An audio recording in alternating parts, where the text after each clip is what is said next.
Hey everybody, Jeff Oriema here.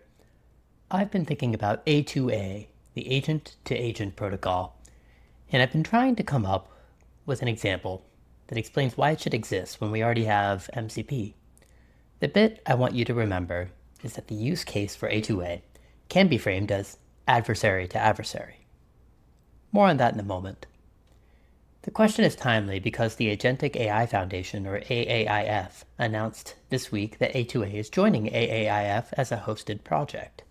That puts A2A in the same foundation as MCP, among several other projects that are supposed to make up an open agentic stack.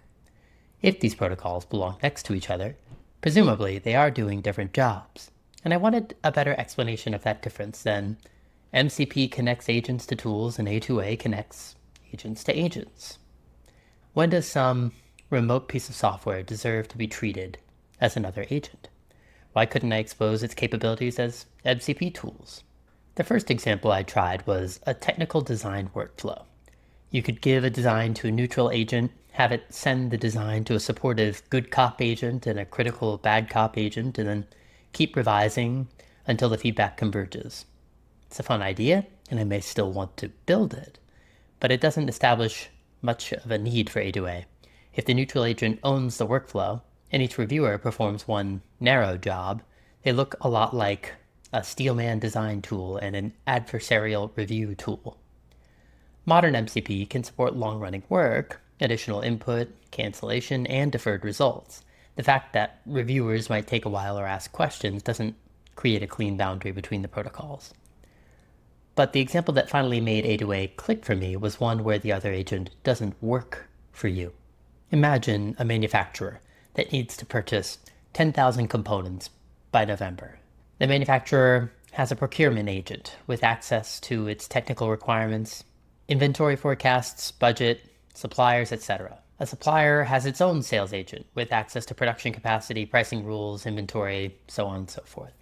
These agents are cooperating, but they represent different organizations or counterparties. The procurement agent wants a low price, favorable terms, and predictable delivery. The supplier's agent wants to protect its margin and avoid promising inventory that it can't produce. They have a reason to work together, but neither one has any authority over the other.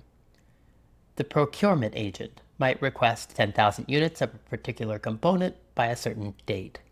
The supplier agent checks its systems and discovers that it can deliver 6,000 units in October and the remaining 4,000 in December.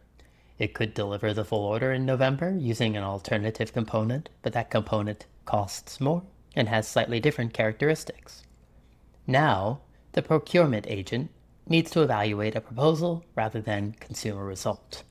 It may have to ask engineering whether the substitute component is acceptable, check whether split delivery would disrupt production, and request authorization for the higher price.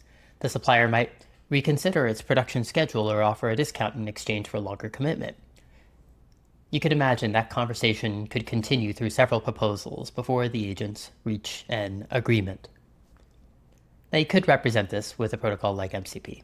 Supplier might expose tools like request quote, shipping schedule, submit purchase order, accept offer, whatever. For a stable and predictable purchasing process, that may be exactly the kind of interface you want. But with open-ended negotiations, you really have two choices. You can keep adding operations for the different turns the conversation might take, or you can expose a very broad tool that accepts something like negotiate with supplier with an argument prompt. Both approaches could work, but the first one becomes sort of a custom procurement API, and the second one is effectively a remote agent hiding behind a function call. Neither is really leveraging the promise of AI as advertised. A2A gives that remote agent a more general interface, a natural language interface. The supplier publishes an agent card describing its identity, endpoint, auth requirements, communication formats, skills, etc.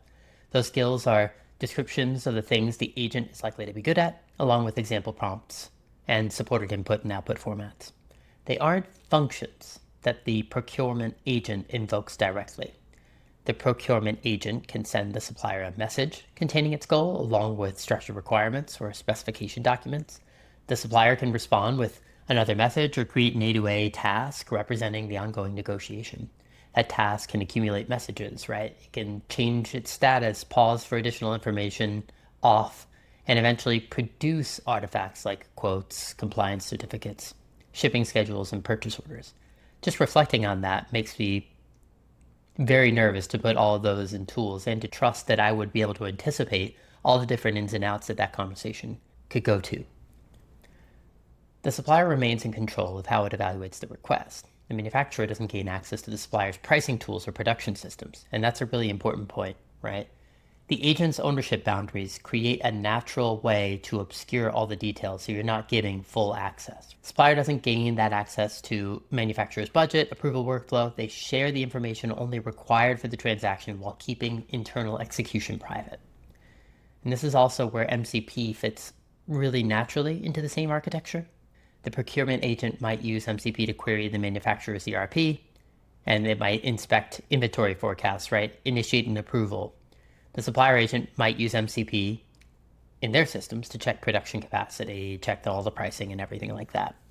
And A2A, where that protocol comes in, is to carry the interaction across the org boundary, while each agent uses whatever MCP tools exist within its own environment with their own scoped access.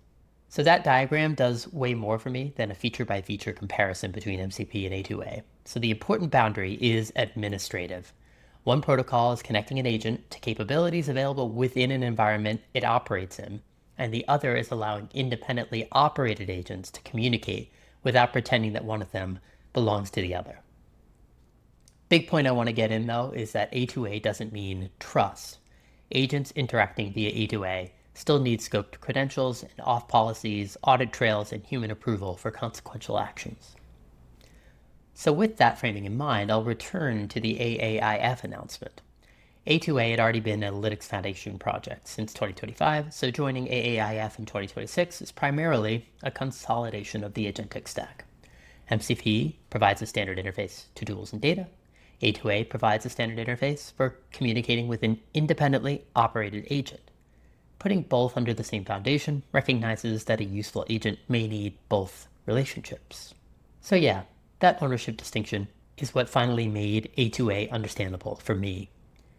If the remote system is part of your workflow and performs a capability you control, an MCP tool or an internal subagent will probably be simpler. If it represents another principal, controls its own systems, and has the authority to negotiate or reject a request, treating it as another agent starts to make sense. So A2A officially stands for agent to agent, but the use case that best explains why it exists may be adversary to adversary, or at least agent to agent when the other agent has absolutely no obligation to do what yours tells it to do. What do you think? Is adversary an oversimplification? Maybe the better word is counterparty. Let me know in the comments, and don't forget to subscribe for more agentic AI videos. That's it for now. See you next time.